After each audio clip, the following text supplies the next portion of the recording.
మల్కాజ్గిరిలో ఎంపీ ఈటెల రాజేందర్ కు మల్కాజ్గిరిలో ఘన సన్మానం చేశారు. ఎంపీగా గెలిచిన తర్వాత మొదటిసారిగా మల్కాజ్గిరిలో అడుగుపెట్టడంతో బీజేపీ నాయకులు, కార్యకర్తలు, పార్టీ అభిమానులు ఆయనకు ఘన స్వాగతం పలికారు. మల్కాజ్గిరిలో ఏర్పాటు చేసిన కార్యక్రమంలో ఆయన ముఖ్య అతిథిగా పాల్గొన్నారు. ఈ సందర్భంగా ఆయన మాట్లాడుతూ మల్కాజ్గిరిలోని ప్రతి కాలనీకి, ప్రతి బస్తీకి తానే వస్తానని, ఒక కార్పొరేటర్ ఎలాగైతే కాలనీలలో, బస్తీలలో తిరుగుతాడో అలాగే నేను కూడా మీ వద్దకు వస్తానని తెలియజేశారు. ప్రజలకు ఇచ్చిన అన్ని హామీలను అమలు చేయడానికి కృషి చేస్తానని తెలిపారు. ఈ కార్యక్రమంలో బీజేపీ సీనియర్ నాయకులు, కార్పొరేటర్లు, పార్టీ కార్యకర్తలు, అభిమానులు పెద్ద ఎత్తున పాల్గొన్నారు.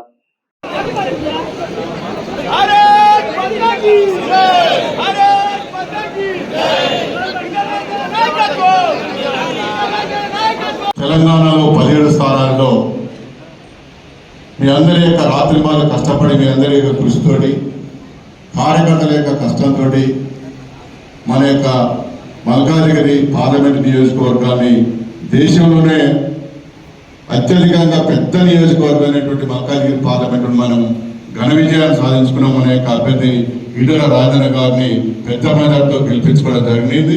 ఇది ఎన్నికల్లో పనిచేసి ఓట్లేసినటువంటి ఓటర్ మహాశయులందరికీ కూడా మనకి ఈ యొక్క నియోజకవర్గంలో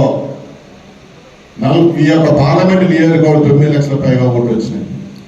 ఈ నియోజకవర్గంలో 1,69,000 పైగా ఓట్లు రావడం జరిగింది. 9,000 ఓట్లు మన యొక్క మల్కాజ్గిరి అసెంబ్లీ సెగ్మెంట్లో రావడం జరిగింది. ఇవన్నీ కూడా మీ అందరి యొక్క కృషి ఫలితంగానే రావడం జరిగింది. మేము అందరినీ కూడా అభినందిస్తా ఉన్నాం రాష్ట్ర పార్టీ తరఫున. మిత్రులారా, రాబోయేటటువంటి రోజుల్లో కూడా ఆ రోడ్లు అప్పుడు మూతపడుతుందని చెప్పి వాళ్ళు చెప్తే, రాజ్నాథ్ సింగ్ గారితో చెప్తే వాళ్ళు ఒకసారి మీటింగ్ అయితే రెండోసారి మనకి మీటింగ్ కంట్రోల్మెంట్ అనేది శాశ్వతంగా జిహెచ్ఎంసీలో కలిపే సమస్య కావచ్చు, కంట్రోల్మెంట్తో పాటుగా మనకునే సమస్య కావచ్చు. ఇవన్నీ కూడా కూడబోసి చర్చించుకొని వాటి పట్ల కూడా తప్పకుండా ఒక నిర్ణయానికి వచ్చాం. అవి కూడా తప్పకుండా చేస్తాం.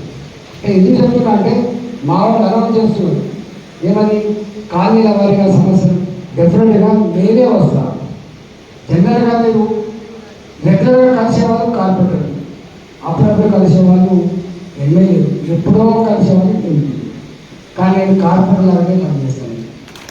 నా పదవి పెద్దగా చేయాలి కాదు, కానీ తప్పకుండా ప్రజలకు ఏ నాయకుడైతే అందుబాటులో ఉంటుంది, గానాయకుడు గొప్ప తప్ప పదవిని బట్టి ఎంపీ అంటే చాలా పెద్దది, అప్పుడప్పుడు కనపడేటువంటిది.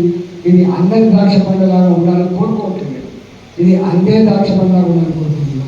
ఇది అందరి వాడిలో ఉండాలని కోరుకుంటున్నా.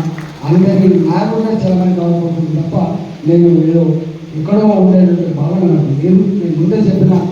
మీరు నన్ను పరోక్షంగా చూసారు, ప్రత్యక్షంగా చూసారు. ప్రత్యక్షంగా మీతో కలిసే భాగ్యం 5 సంవత్సరాలు కల్పించడానికి మీరే.